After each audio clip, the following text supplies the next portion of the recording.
conférence Néo-Rail. J'espère que à vous aussi ça va vous plaire. Je reviendrai avec plaisir. Donc, à vous, ce que vous voyez en sortant, quand vous partirez, il y a 2 cartons de livres. Un premier carton à droite avec des livres que le Rabochko nous offre. Donc, vous pouvez en prendre un sur Bereshit. Et l'autre livre de l'autre côté, c'est des livres qui sont édités en ce moment. Donc, si vous voulez prendre un livre, ce deuxième livre-là, il y a un barcode là-bas à scanner et payer 50 shekels. Ou une boîte si vous voulez mettre 50 shekels en espèces. Voilà. Bravo. Erev Tov, bonsoir à tous. C'est une joie pour moi encore, un nouveau mois comme Torah ici, c'est très très bien. Que beaucoup vous bénisse, que vous réussissiez à voilà, c'est un petit peu plus solide.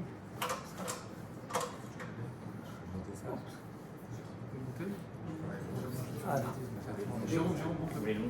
Non, pas besoin de monter, juste solide. Ah oui, c'est voilà, j'ai fermé un petit peu. Je ne suis pas très fort, mais voilà. Alors d'abord, bonsoir à tous. Alors, le sujet d'abord, on est avec toute... on n'est jamais séparé d'Am Israël et de tout ce qui se passe ici et des derniers attentats qui ont eu lieu. Et on prie Hachem que la Goula soit complète. Alors la question qui m'a été posée, c'est de savoir si nous agissons pour la Goula ou ça que Baruch fait le travail à notre place. Dernièrement, on peut voir l'Amérique fait un travail pour nous. Mais fondamentalement, quel est le rôle du juif dans la Goula? Et ça, c'est la première question qui m'a été posée, mais elle va ensuite avec une autre question qui lui est corrélaire. Est-ce que la Goula, la délivrance, a besoin de repentir des Juifs ou non? Est-ce que la Goula peut venir sans le repentir des enfants d'Israël? Alors je vais commencer par la première question qui est extrêmement importante et qui finalement pose la question de qu'est-ce que c'est un homme? Alors un homme, est-ce que c'est quelqu'un qui reçoit ou c'est quelqu'un qui agit? C'est quelqu'un qui me kabel, il reçoit, ou quelqu'un qui mashpia? Alors, la Torah est très claire à ce sujet, puisqu'Akadosh Baruch Hu a fait Shabbat. C'est quoi qu'il a fait Shabbat? Il s'est reposé, il était fatigué? Non, c'est qu'il a passé le relais à l'homme. Et l'homme est devenu responsable de son avenir. Et alors, les hommes peuvent même faire du mal. Que beaucoup a laissé faire. Regardez ce qui s'est passé au tout début de la création. Il y a deux enfants qui sont nés, ils se disputent, Caïn et Abel. Que beaucoup voit que Caïn déteste Abel, qui veut le tuer. Alors il lui parle, il lui dit, ne tue pas, c'est pas bien de faire une chose pareille. C'est vrai que j'ai accepté le corban d'Abel et pas de Caïn, parce que son corban était cachère, le tien ne l'était pas, mais ce n'est pas une raison parce qu'on a une jalousie de tuer son frère. Donc ne le tue pas, retiens-toi. Et puis, Caïn n'écoute pas, il tue son frère, et après qu'il a tué son frère, Dieu parle à Caïn. Il dit, pourquoi tu as tué ton frère?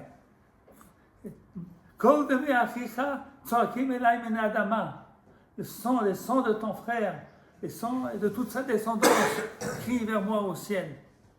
Et Dieu, tu peux tout faire. Tu parles avant, tu parles après, et puis ensuite, au moment même, tu n'étais pas là. Tu aurais pu arrêter la main de Caïn. Non? Alors, on ne peut même pas dire qu'Abel a fait des fautes, puisque la Torah vient de nous témoigner qu'Abel était... le combat d'Abel a été agréé par Akadosh Baruch Hu. Qu'est-ce qu'on apprend de là?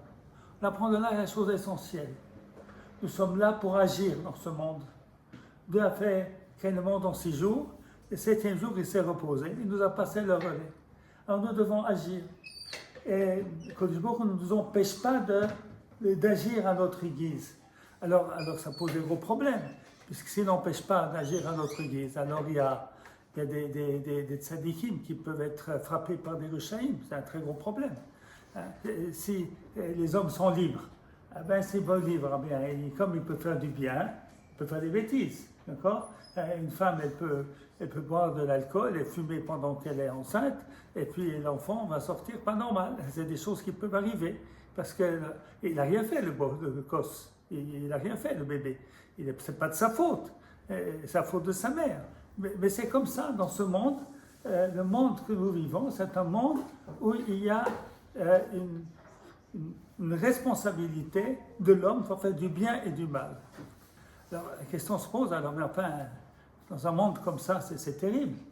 Pourquoi c'est terrible? Parce que en général, les méchants sont plus forts que les gentils. Par conséquent, c'est très compliqué. C'est très compliqué. Le monde va être plein d'horreurs. C'est ce qui s'est d'ailleurs passé. Il y a eu le Maboul. Il y a eu, alors, il y a un midrash très intéressant à propos de nouveau de Caïn et Abel qui nous explique un petit peu la chose. On dit que, en vérité, Abel était plus fort que Caïn. Et lorsqu'ils se sont battus, Abel a pris le dessus sur Caïn. Alors Caïn, il a dit à Abel, ah là là là là, qu'est-ce qu'ils vont dire nos parents? Qu'est-ce qu'ils vont dire les nations du monde? Il faut avoir pitié de moi. Alors Abel a eu pitié, alors il a relâché l'étreinte et Caïn a profité de l'occasion pour l'assassiner. De là, on apprend quelque chose de très important, qu'être sadique n'est pas suffisant. Il ne suffit pas d'étudier la Torah et puis de faire des mitzvot, de faire du chesed, ça ne suffit pas. Il faut aussi se battre, il faut aussi savoir se défendre, parce que Dieu nous a donné le monde à notre responsabilité. Et si nous sommes responsables, eh bien, nous devons agir pour que le bien, eh bien, il domine le mal. Et le bien ne peut pas dominer le mal s'il n'a pas les moyens de le faire, ou s'il ne se donne pas les moyens de le faire. Alors ça, c'est un premier enseignement que nous voyons déjà de l'origine de la Torah. Maintenant, on va parler d'Israël, du peuple juif. Alors dans ce monde-là, c'est un monde bien triste. Si Dieu est absent, c'est horrible. C'est horrible. Alors en fait, il y a une présence de Dieu très très forte qui va se faire de deux manières. Il va se faire, on va parler de trois manières. D'abord, lorsque le monde exagère, eh bien, il le détruit. C'est ce qui va se passer avec la génération du Maboul. Il y a d'autres générations, d'après le Midrash, que ça s'est passé aussi. Et puis ensuite, il y a eu la tour de Babel. HaKadosh Baruch Hu est intervenu. Mais il intervient et a laissé beaucoup de temps passer. Il y a beaucoup de générations. Alors ensuite, devant cet échec, il a fait autre chose. Il a créé un peuple, le peuple d'Israël, qui a comme devoir, qui a comme mission d'amener la parole d'Hachem au monde. Et cette parole, il va l'amener de deux manières. C'est-à-dire, pour qu'il y ait une présence divine dans ce monde, eh bien, d'abord collective, on va parler ensuite du côté pratique de chaque individu, pour le côté collectif de ce monde, comment se passe la présence d'HaKadosh Baruch Hu dans ce monde de deux manières. Première manière, il nous a donné la Torah. La Torah qu'il nous a donnée indique à l'homme qu'est-ce qui est bien et qu'est-ce qui est mal. C'est pas si facile, c'est pas si simple à comprendre. Il y a des gens qui pensent que d'assassiner c'est bien, il y a toutes sortes de croyances, bien que l'homme a été créé à l'image d'HaKadosh Baruch Hu.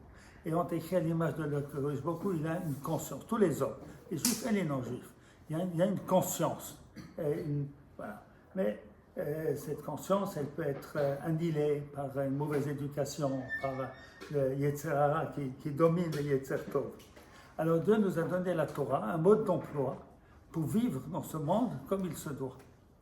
Là, c'est la première chose qu'il a fait. La deuxième chose qu'il a fait, c'est nous, c'est le peuple d'Israël. Il nous a promis Eretz Israël, et il a promis à Abraham, Yitzhak et Yaakov Eretz Israël. Et il a aussi promis que si on va faire du mal, on va être exilé. Tout ça, c'est marqué dans la Torah. Puis c'est marqué qu'ensuite, on va être sauvé. Souva avec Souva, sans Souva, ça c'est la deuxième partie. Alors cette présence d'HaKadosh Baruch Hu par l'intermédiaire de l'histoire d'Israël est la preuve de la présence de Dieu dans ce monde. Alors on peut savoir qu'il existe Dieu de manière philosophique. La Rambam a parlé de ça dans le Moreh Nevuchim au début de Ilchot Yesodei HaTorah. Il est certain que le monde doit avoir une origine, même Rishon, etc. C'est une connaissance qu'il faut avoir. Mais finalement, la connaissance n'est pas toujours suffisante, pas tout le monde est suffisamment intelligent pour comprendre. Alors il y a la nécessité de l'expérience. Et nous, le peuple juif, vit la présence de Dieu dans ce monde. Rabbi Yehuda Levi, il écrit cela dans son livre de Kuzari.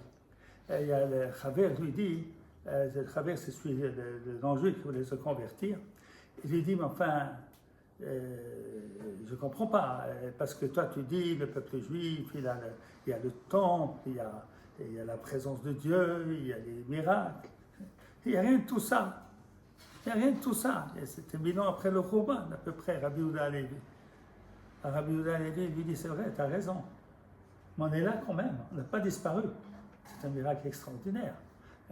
Il apporte la liste des peuples qui sont partis de leur origine et puis qui sont devenus partie du peuple où ils sont arrivés.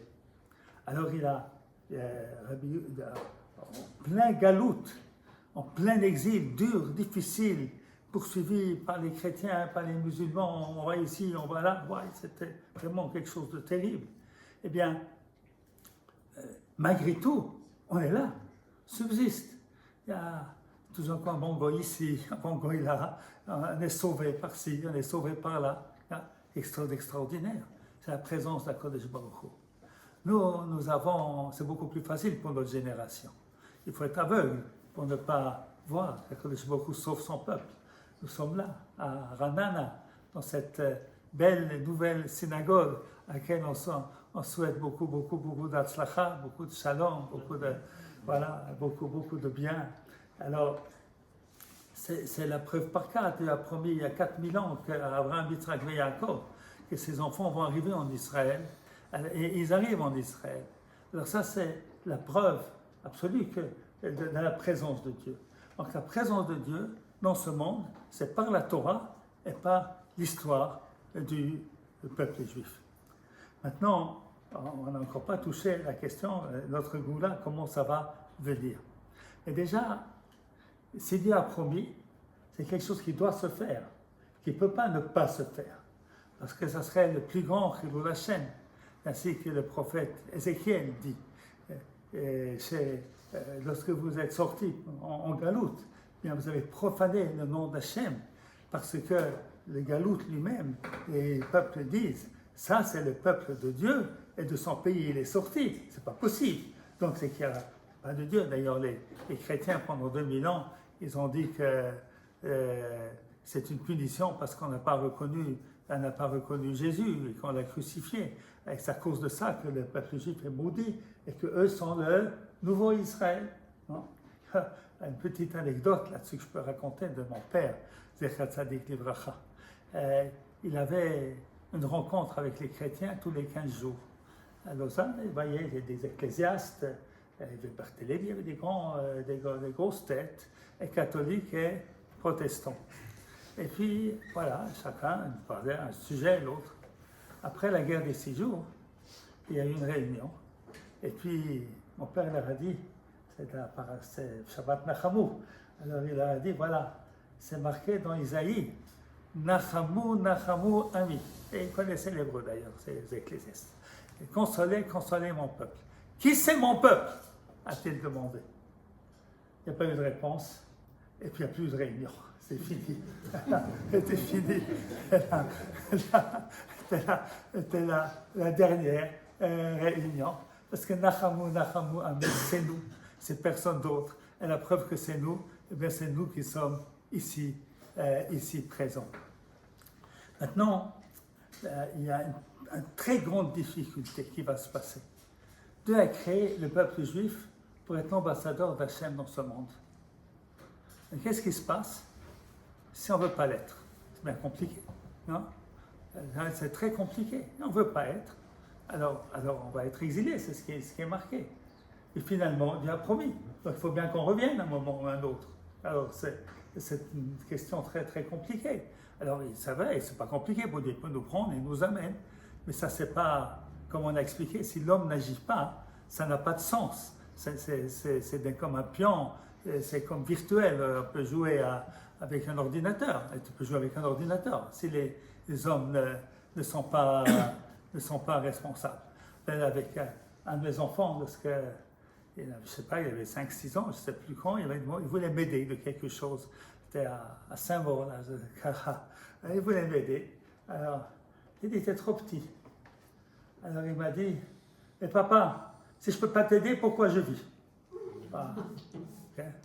Alors, il m'aide jusqu'à aujourd'hui. Je l'ai laissé faire, j'ai compris la leçon, il avait raison. Ah, même si ce n'est pas tout aussi bien que ce qu'on peut faire nous, ça c'est la vie. C'est la vie, c'est d'agir. Alors, c'est très compliqué, on est devant un problème immense. Comment faire que la Géoula va venir si l'homme n'a pas envie de le faire? Non, il n'a pas envie de le faire. Alors, ce qui va se passer, c'est un Gemara qui nous dit, à propos de la Gemara qu'on va citer tout à l'heure, pour la question de Tchouva ou pas Tchouva, cette Gemara nous dit que Dieu va amener un roi méchant comme Aman, et on va faire Tchouva et on va venir en Israël. C'est-à-dire que l'histoire va nous forcer à revenir en Israël, de notre plein gré. On va revenir de notre plein gré. On va décider, on va au temps d'Ezra et Nehemia. Ezra, d'abord, il y avait Mordechai, il y avait Shaltiel, il y avait encore toutes sortes de grands personnages qui ont commencé à retourner en Israël. Et après, avec Nehemia, de se battre contre les populations locales qui n'étaient pas contentes quand on commençait à construire le Beth Amikdash et à consolider les murailles de Jérusalem. Ils n'étaient pas contents du tout. Et alors, ils ont dû lutter. Ils ont dû lutter. Alors, il y avait le verset nous dit qu'ils avaient la hache et puis ils avaient aussi l'arme sur eux pour pouvoir se défendre. C'est-à-dire que le Baït Sheni, le premier retour du peuple juif en Israël après le premier exil, s'est fait avec l'action des hommes qui n'avaient pas beaucoup de choix. On leur donne l'autorisation de venir en Israël. Ils arrivent en Israël, il y a d'autres populations qui ne sont pas très contentes qu'on est là, qui font tout pour essayer de casser ce retour. Alors, là-bas, c'était Koresh qui avait donné l'autorisation des Juifs de retourner en Israël. Et puis, notre histoire à nous, c'est les Nations Unies qui ont donné, enfin, c'est la Société des Nations qui ont donné cette autorisation. Mais ça s'est fait grâce au courage des enfants d'Israël qui ont commencé depuis les années 1800 à retourner en Israël envers et contre tout. C'est l'action des hommes. Cette action des hommes, elle a été aidée par des grands hommes qui ont compris qu'il faut agir, et puis qui a été aidée aussi par l'histoire. L'histoire était tellement catastrophique, que ce soit en Europe de l'Est, ou que ce soit chez les Arabes, c'était pas facile. C'était pas facile, et c'était même terrible. Et il y avait les pogroms, il y avait l'histoire machin, c'était terrible jusqu'à la Shoah qui a été le déclencheur final pour que les Juifs comprennent et puis qui montent en Israël. Et qui montent en Israël par eux-mêmes.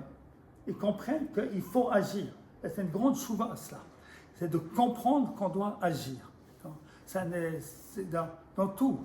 On veut faire une synagogue, il faut agir. Ça ne va pas venir tout seul.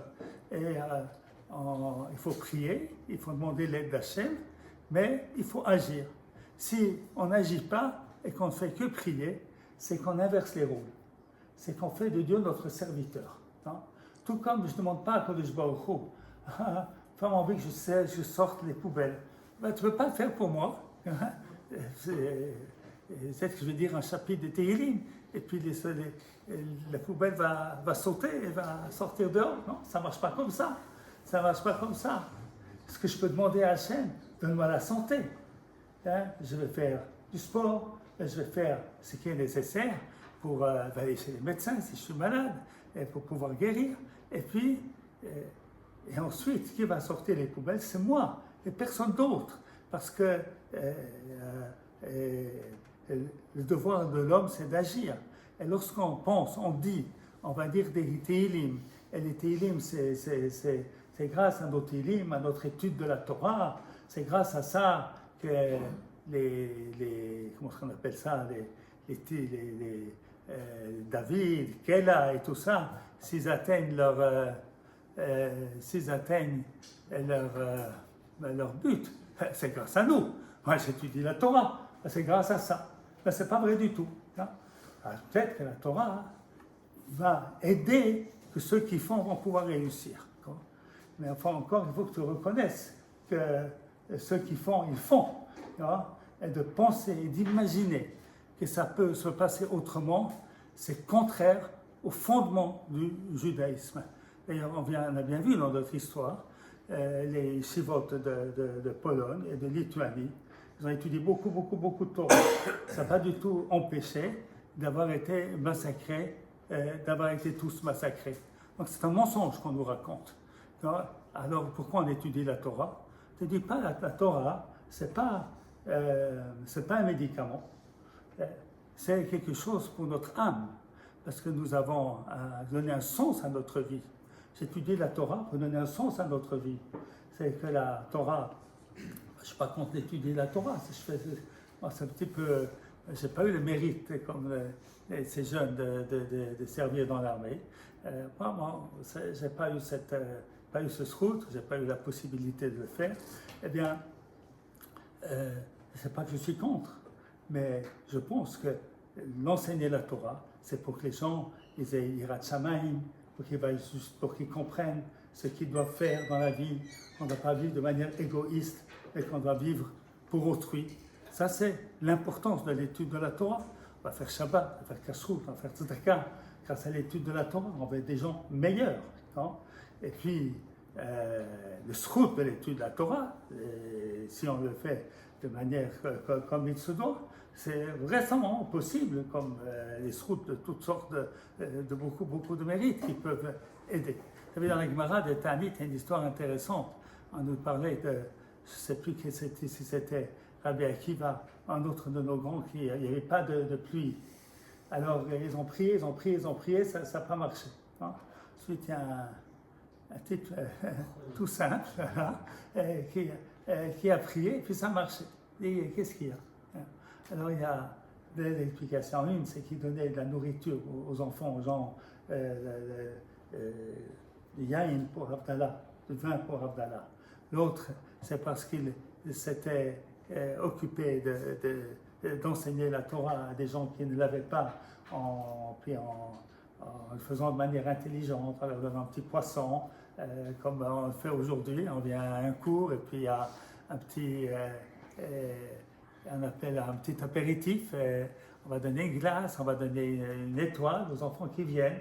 On va les pousser. Elle fait ça de manière intelligente. Elle dit, ah, c'est à cause de lui. Elle veut dire que c'est pas si simple de savoir à cause de qui.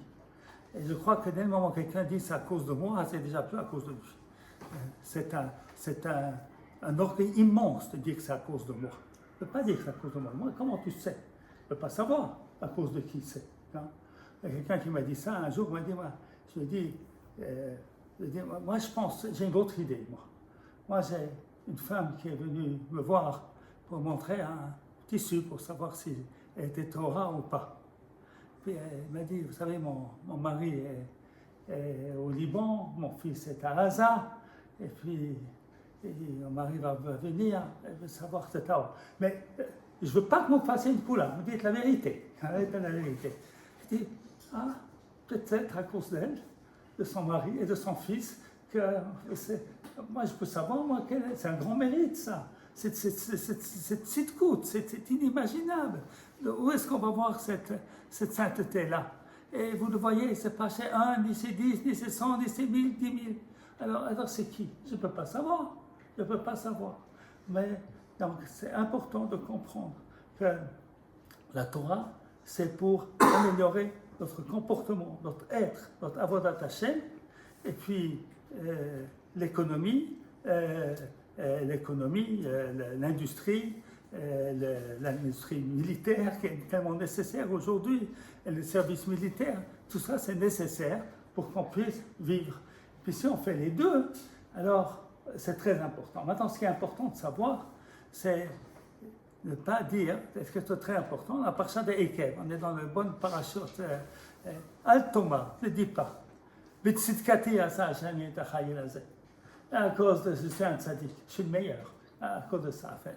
Et à cause de la méchanceté des peuples. On dit non, on ne peut pas dire ça.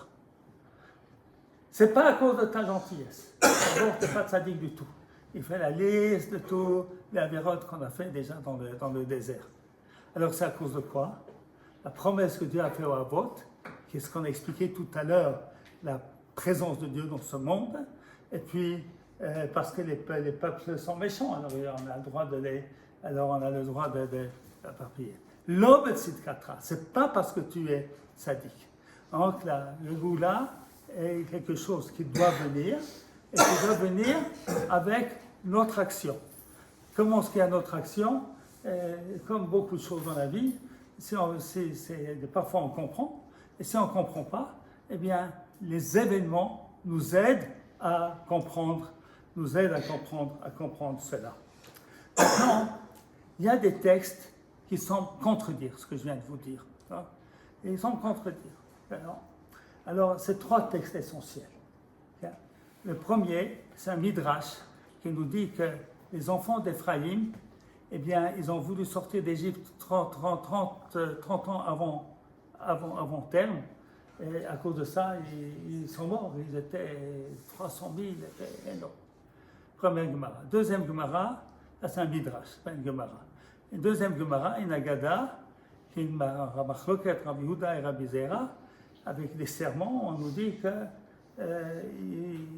ne faut pas monter en force pour conquérir Eretz Israël, il ne faut pas se révolter contre les peuples.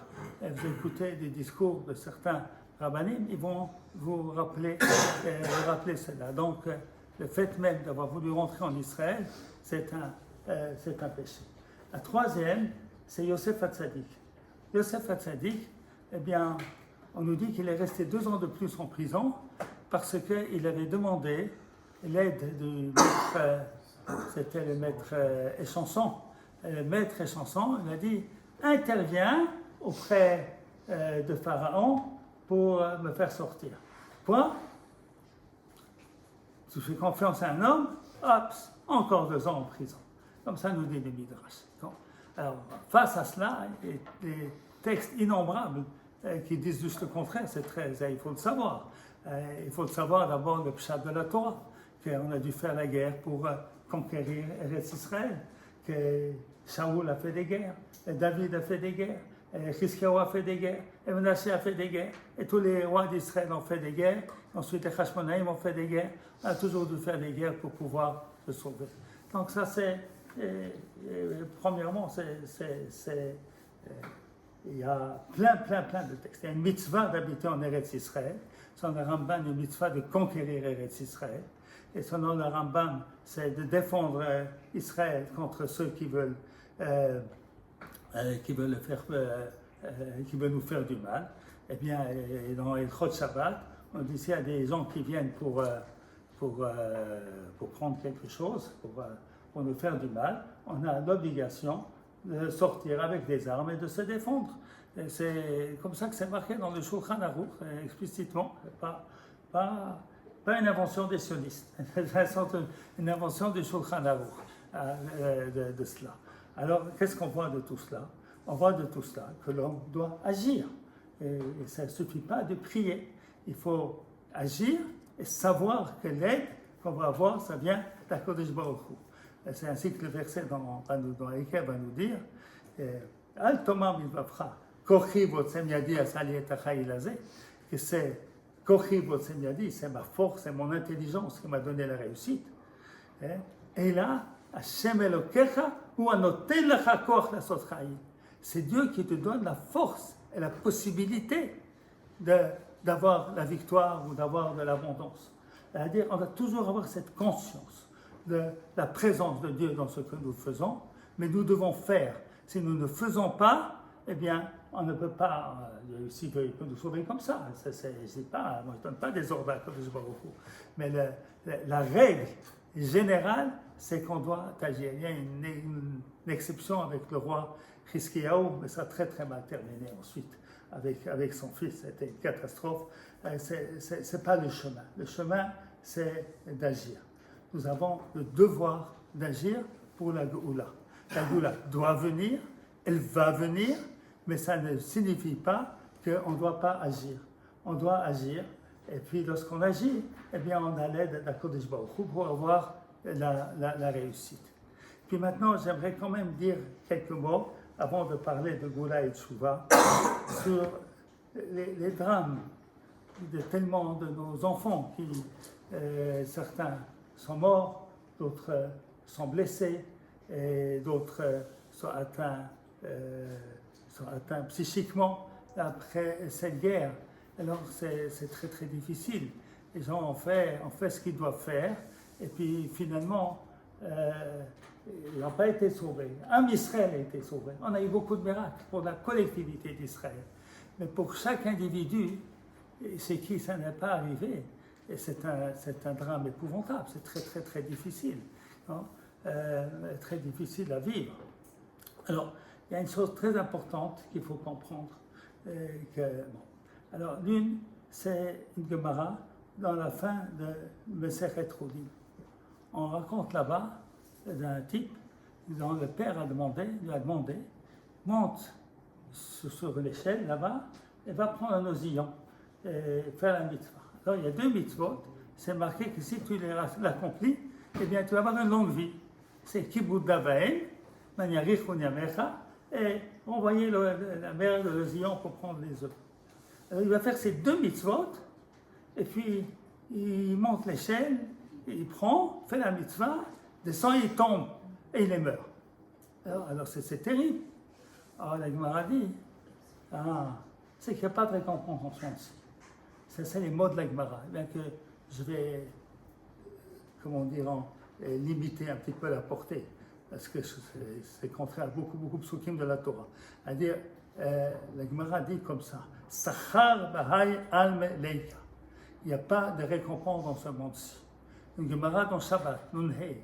Rabbi Ami a dit, il n'y a pas de mort sans faute, et il n'y a pas de souffrance sans péché.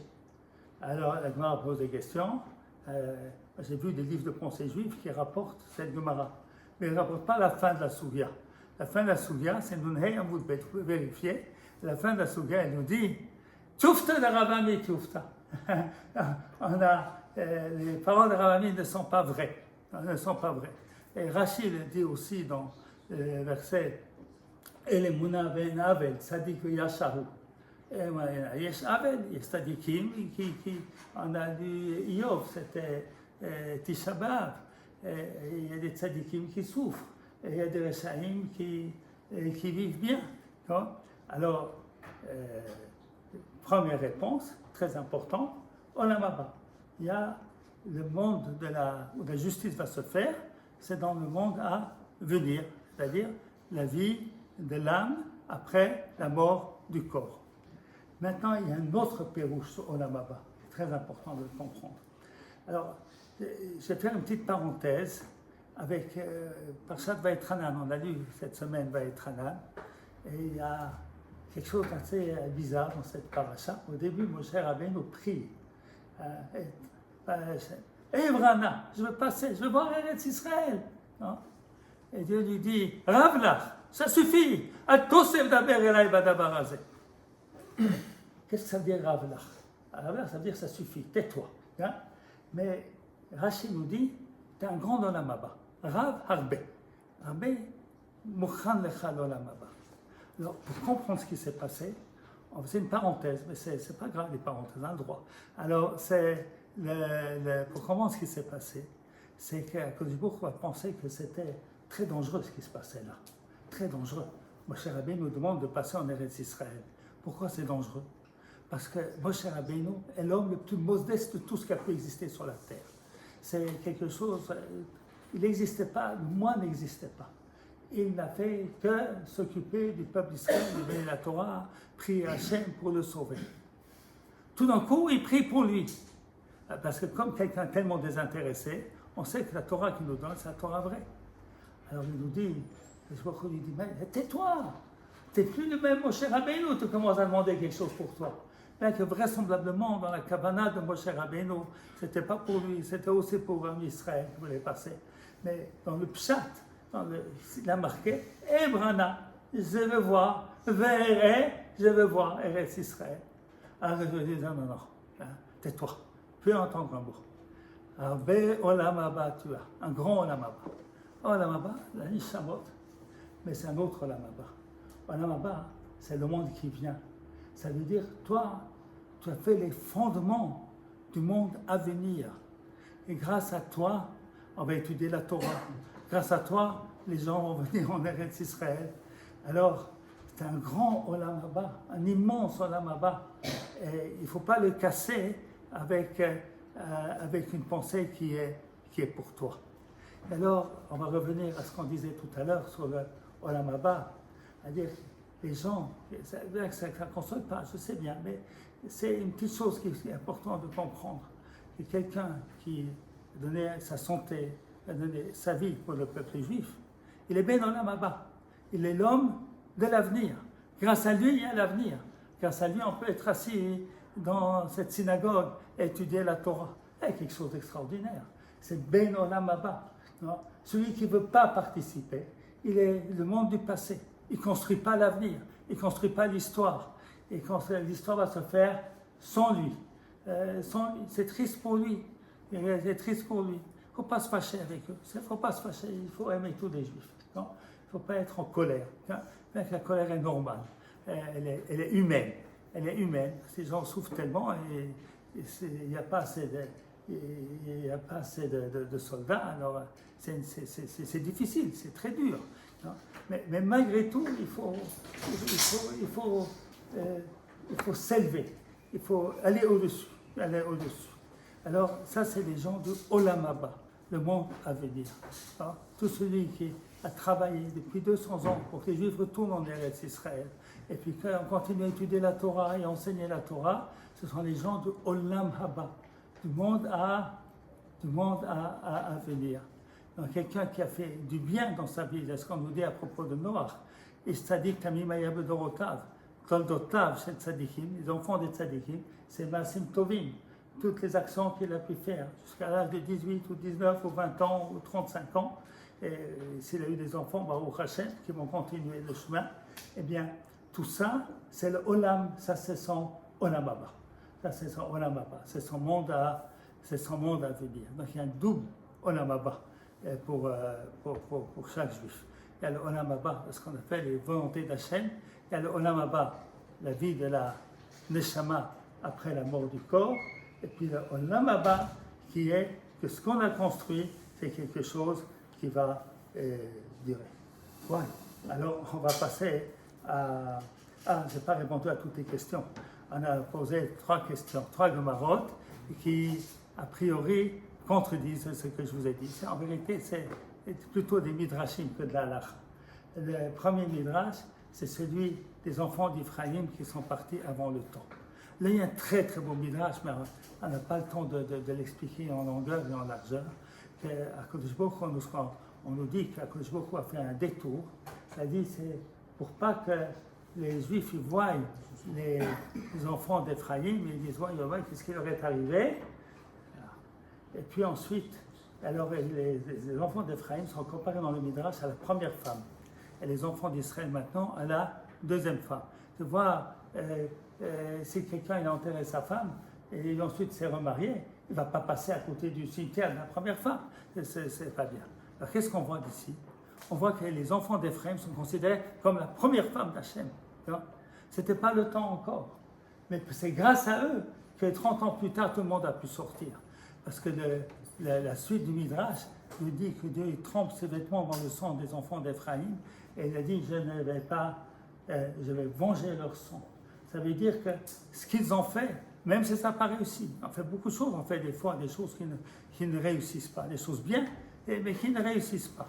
Eh bien, ça ne réussit pas, ça ne veut pas dire que ce n'est pas quelque chose qui fait. En fait, on a créé dans le monde l'attachement, la Messirut Nefesh. Ça, ils ont créé. C'est quelque chose qu'on nous dit avec la révolte de Bar Korba. La révolte de Bar Korba, on a ajouté une bracha au Birkat Amazon, Atov Ametiv. Atov, leurs corps n'ont pas pourri, Ametiv, qu'ils ont pu être enterrés. Ce qui est drôle, ça c'est Tov, ça c'est bien. Mais oui, parce que qu'est-ce que ça montrait? Que bien que pour telle ou telle raison, des fautes qu'on avait, la Gouda n'était encore pas arrivée, mais ce qu'ils ont fait, ils ont planté dans l'esprit du peuple juif, comme un peuple qui va être prêt à se révolter pour sa liberté, comme Bar Korba l'a fait. Alors le fait qu'ils ne sont pas, le corps n'a pas pourri, et qu'on a pu les enterrer. Et les enterrer, c'est comme si on les a semés pour que 2000 ans plus tard, eh bien, ce qu'ils ont semé, eh bien, va pouvoir pousser. Ah, ça, c'est la première Gemara. La deuxième Gemara, c'est celle de Rav Yehuda, qui disait qu'il ne fallait pas monter en Eretz Israël de Babel. Alors, il y a plein d'explications sur cette Gemara, mais je veux dire deux choses. La première, c'est ce que j'ai entendu de Manitou, et qui a dit cette Gemara, c'est les signes quand c'est vraiment la Géoula. Qu'est-ce que dit la Gemara? Qu'il ne faut pas monter en force pour conquérir Eretz Israël. Et le deuxième, il ne faut pas se révolter contre les nations. Et les Juifs, comment ils sont venus en Israël? Ils ont chaque individu a fait la mitzvah personnelle. Milou haaretz, remplissez la terre, et kifshua. On n'a pas à conquérir de l'extérieur, parce qu'on ne conquiert pas ce qui est à, on ne conquiert pas ce qui n'est pas à nous. Ce qui est à nous, on ne conquiert pas, on retourne. Et c'est comme ça que ça s'est passé. Et deuxièmement, pas se révolter contre les nations. Le mouvement sioniste a travaillé pour avoir l'autorisation des nations. Lorsque ça arrive, tu peux savoir que c'est la vraie Géoula, c'est la vraie délivrance. Et le troisième serment, c'est qu'il y avait avant les Goïs de ne pas nous faire trop souffrir. Alors ça, ils n'ont pas respecté. Et on dit aussi que les trois serments, ils sont liés l'un à l'autre. Mais l'idée profonde qu'il y a chez Rav Yehuda, il avait compris qu'on était en exil pour longtemps. Et que si le côté leoumi, le côté national, prend le dessus, et qu'on ne vit que par le rêve d'être en Eretz Israël, et que ce rêve ne peut pas s'accomplir, et bien finalement on va disparaître. Alors il fallait faire un nouveau centre. Il fallait que le centre soit la Torah et le Beit HaMidrash. Et là, le Rav Kook dit une chose très intéressante, que les Juifs étaient, en 1935 il est mort, mais il y avait déjà beaucoup de Juifs qui sont commencé à rentrer en Eretz Israël. Il y avait 200 ou 300 000 Juifs à son époque. Il y avait vraiment un grand retour qui se faisait. Et puis ce retour s'est fait beaucoup contre la Torah. On a dit, ça ne peut pas tenir. On ne peut pas se détacher de nos racines. Alors on a expliqué quelque part, Dieu a dit à Abraham Avinu, vous serez en galoute, vous allez ressortir avec une grande fortune. C'est quoi la grande fortune? Beaucoup d'explications, je ne vais pas les donner toutes maintenant. Et l'une des explications, c'est on va être proche pour pouvoir recevoir la Torah. C'est quelque chose d'extraordinaire. Si on était resté en Israël et on a donné la Torah, on aurait renvoyé Moshe Rabbeinu. Qu'est-ce que tu veux de notre nous? Après l'esclavage en Égypte, on va être prêt à recevoir la Torah. Ça, c'est le Rouch Gadol. Et maintenant, qu'est-ce que c'est le Rouch Gadol à notre époque? Le Rouch Gadol, c'est de comprendre qu'il faut revenir en Israël, qu'il faut agir. Ça, c'est le Rouch Gadol que l'exil nous a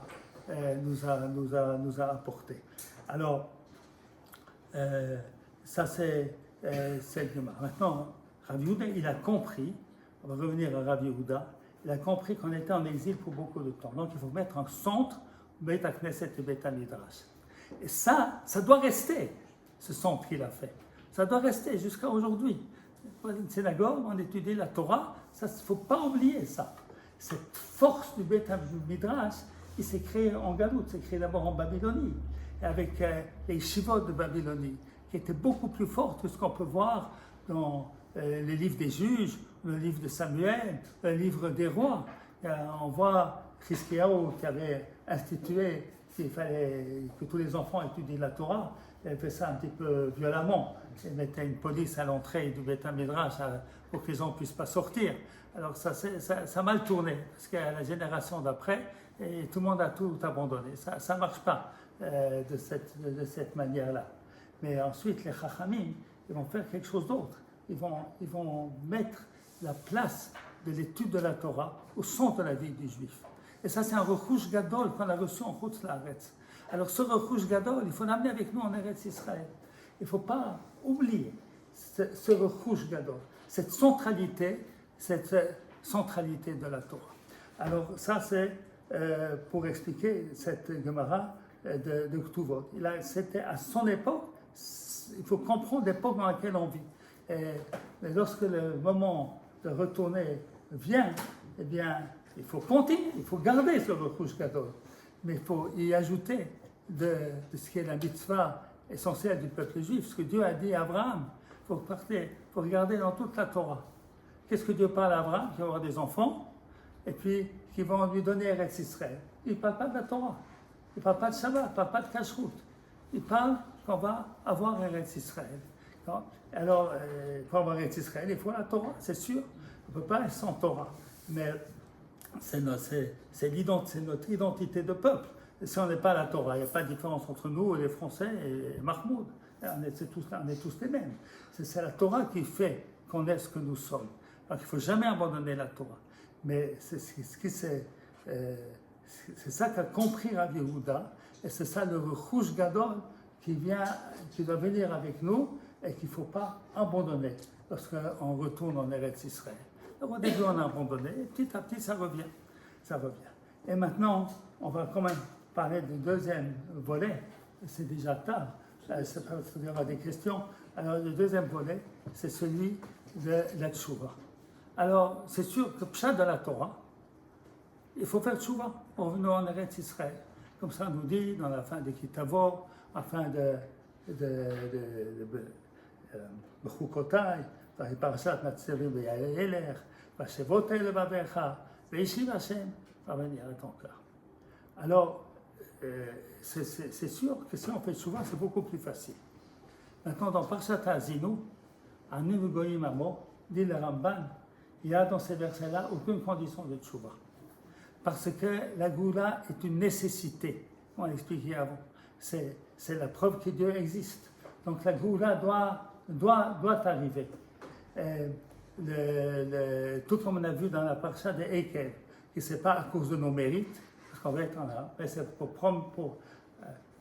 pour respecter la promesse d'Abraham et Yitzhak et Yaakov, ce qui veut dire pour assumer la présence de Dieu dans ce monde, eh bien, c'est la même chose dans la Goula à venir. La Goula à venir, enfin la Goula que nous vivons, nous sommes en plein dedans, eh bien, dans cette Goula-là, il est même possible que c'est quelque chose qui se soit fait sans tchouva. C'est possible, il y a une promesse de la Goula. Maintenant, si on ne va pas tenir la Torah, alors ça n'a pas de sens. On va finir par faire la Torah. On arrête Israël, on va revenir à la Torah. Et si vous regardez aujourd'hui le peuple juif en Israël par rapport aux juifs de la Galoute, combien de gens, Mesoratim, Datiyim, Haredim, c'est plus que la moitié. En France, c'est très peu. En Amérique, c'est très peu. Ça, c'est la Gdusha d'Eretz Israël qui a fait cela. C'est-à-dire que, comme Cheskel, il a vu les ossements, et qu'il y a on n'a plus d'espoir. Elle dit non, tu vois, les ossements se sont rassemblés, puis ensuite Dieu va mettre l'esprit. Alors on est dans cette phase bien compliquée où les ossements sont. Le verset dit d'ailleurs clair que c'est pas simplement. Tamota et les cas d'Israël, c'est le peuple juif, c'est notre histoire. Alors, dans la Gemara, il y a une discussion entre Rabbi Yeshua et Rabbi Eliezer. Rabbi Yeshua dit s'ils font tchouva, ils seront sauvés. Si on ne fait pas de tchouva, on ne sera pas sauvés. Rabbi Eliezer dit non. Même si on ne fait pas de tchouva, on sera sauvés. Et la Gemara dit il y a une discussion entre eux. Et finalement, il n'y a pas de réponse à l'argument de Rabbi Eliezer. À l'Acha, il y a il y a Géoula sans Tchouva. Mais j'aimerais dire encore autre chose très très important. Qui nous dit qu'on n'a pas fait de Tchouva? Moi je trouve que le peuple juif il est beaucoup beaucoup mieux que ce qu'il était durant son histoire. On va regarder l'histoire du peuple juif. Le peuple juif sort d'Égypte. Des miracles extraordinaires. Ils font le veau d'or. Ils se plaignent, ils se plaignent, ils se plaignent. Bien que je comprends qu'ils sont pleins, mais s'il n'y a pas de quoi boire et pas de quoi manger, c'est normal de se plaindre. C'est humain. Mais finalement, après tous les miracles qu'ils ont vus, ça aurait pu le faire, ça aurait pu demander de manière autre. Ensuite, ils entrent en Eretz Israël. Alors là, ils entrent en Eretz Israël au temps de Yoshua et au temps des Ékénim, des anciens. Ils font la Torah. On n'abandonne pas. C'est très intéressant parce que dans la Torah, Dieu dit, je sais, Moshe dit, je sais que vous allez fauter, que vous allez arriver. Mais ce n'est pas passé tout de suite. C'est un peu ce que j'ai dit tout à l'heure. C'est parce que beaucoup de fautes dans le désert, c'est parce qu'on ne faisait rien. On n'était que Mekablim, on n'était que des réceptacles. Et que lorsqu'on est entré en Israël, on a fait la guerre, on a dû s'occuper, on a dû travailler, on a dû... Voilà. Alors on n'a pas le temps de se révolter. Mais vous regardez la suite des juges. Quelle histoire terrible. Combien de guerres civiles. Combien de fois les Juifs abandonnent la Torah. Ensuite, il faut qu'il y ait un juge bien pour qu'il ramène les Juifs à la Torah. Et puis tout de suite après, ça retombe. Vous avez ensuite l'histoire de Shaoul et David. L'histoire de Shaoul et David. Combien de guerres civiles. Après, avec le temps des rois, avec Avia, il y a même une guerre civile entre Juda et Israël avec 500 000 morts. C'est incroyable ce qui s'est passé. C'est terrible. C'est terrible. Baït Sheni, avec je crois que c'est plus que l'Ordou, des gens horribles, qui ont tué tous les Chachamim. Ils ont tué tous les Chachamim parce qu'ils disaient qu'il ne peut pas être roi, puisqu'il n'est pas descendant de David et qu'il était Goy, finalement. Alors il a tous tués. Et c'est terrible. Regardez Eliyahu, qui a dû,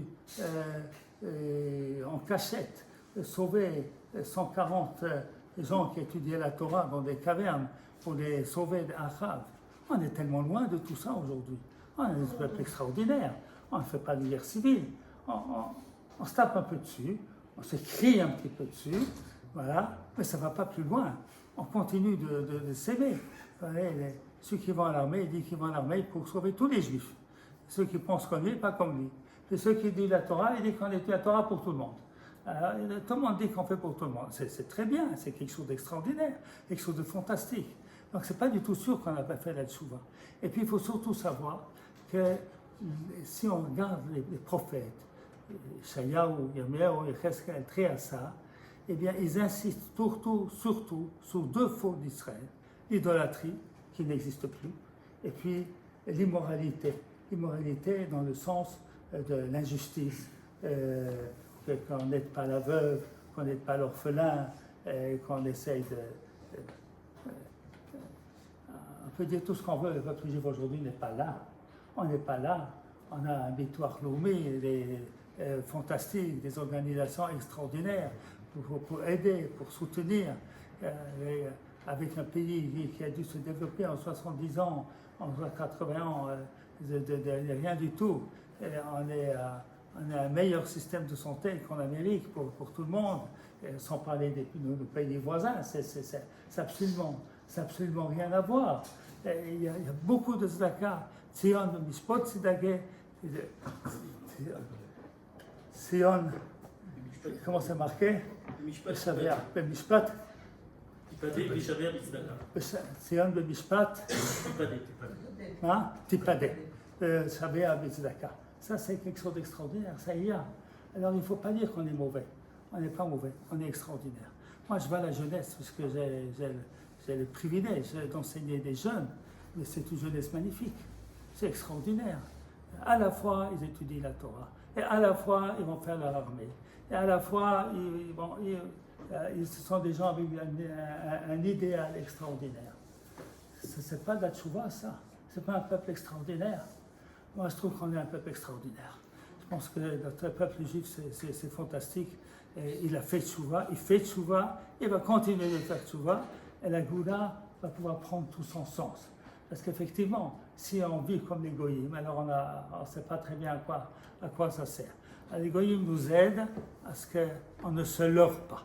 On s'est leurré parfois, qu'on peut être copain avec nos cousins, ce sont nos cousins, on peut être, voilà. Et la réalité nous a montré que ils peuvent tourner leur veste très rapidement et de manière très cruelle.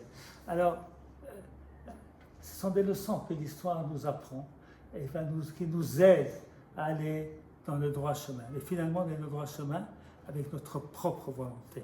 Parce que ce qui est extraordinaire dans notre époque, c'est que le monde a changé et nous aussi on a changé. On ne vit plus dans un monde qui est un monde très autoritaire. En tout cas, dans le monde occidental, chez les Arabes, c'est pas comme ça, mais chez nous, c'est un monde qui n'est pas autoritaire. Vos enfants, vous ne pouvez pas les forcer d'aller dans une yeshiva, vous ne pouvez pas les forcer d'aller à un cours de Torah. Vous pouvez pas, c'est impossible. D'accord, ouais, sortir, on peut encore. Et plus ils grandissent, ça ne peut se faire que s'ils le veulent. Ça ne veut pas. Et donc, et puis, comment on dit, les pitouillis, je ne sais pas comment on dit en français, les tentations, ils sont à la portée de tous et de toutes, et plus que dans les générations précédentes. Et pourtant, vous voyez, ses élèves à Bitbol, il ouvre une mechina en mémoire de son fils qui a été tué. Alors il y a 15 nouvelles mechinotes ou 20 nouvelles mechinotes qui se créent l'année prochaine. Et c'est quelque chose d'extraordinaire. Non? Combien de yeshivot, combien de makom Torah, partout. Alors on est sur la bonne voie. Il ne faut pas désespérer. Non? Alors si on résume ce qu'on a dit, la Géoula demande l'action de l'homme. S'il n'y a pas l'action de l'homme, on n'est pas... il y avait Yosef, je n'ai pas répondu à la question de Yosef. Elle lui a donné 2 ans supplémentaires. Donc, alors effectivement, c'est très étonnant, parce que par exemple, Yaakov, lui, lorsqu'il est attaqué par Esav, eh bien, il se prépare à la guerre, il se prépare à la prière, il se prépare à la diplomatie, il se prépare à tout. Il fait tout. Et Dieu lui a promis. Il avait une promesse de Dieu. Shmarani, tu m'as promis, tu vas me garder. Et il fait tout. Alors, qu'est-ce qu'on veut à Yosef? Alors, il y a plusieurs explications. Premièrement, est-ce que tu vois que c'est dirigé par quelque part? C'est trop extraordinaire. N'essaye pas d'intervenir. Mais il y a encore d'autres réponses. Celle que j'aime le mieux, c'est de faire confiance à un Égyptien. Ça, c'est vraiment pas intelligent. Ça, c'est pas intelligent. C'est sûr qu'il sait que tu vas tomber sur lui, il va faire exprès de Vaishkachem, marqué dans le texte, il l'a oublié. Alors, il faut faire une istadlout. Il faut faire une istadlout intelligente. Il faut faire une istadlout qui est celle qu'il faut. On ne va pas prendre les gens à l'armée qui ne sont pas préparés et qui n'ont pas été, ils vont être massacrés.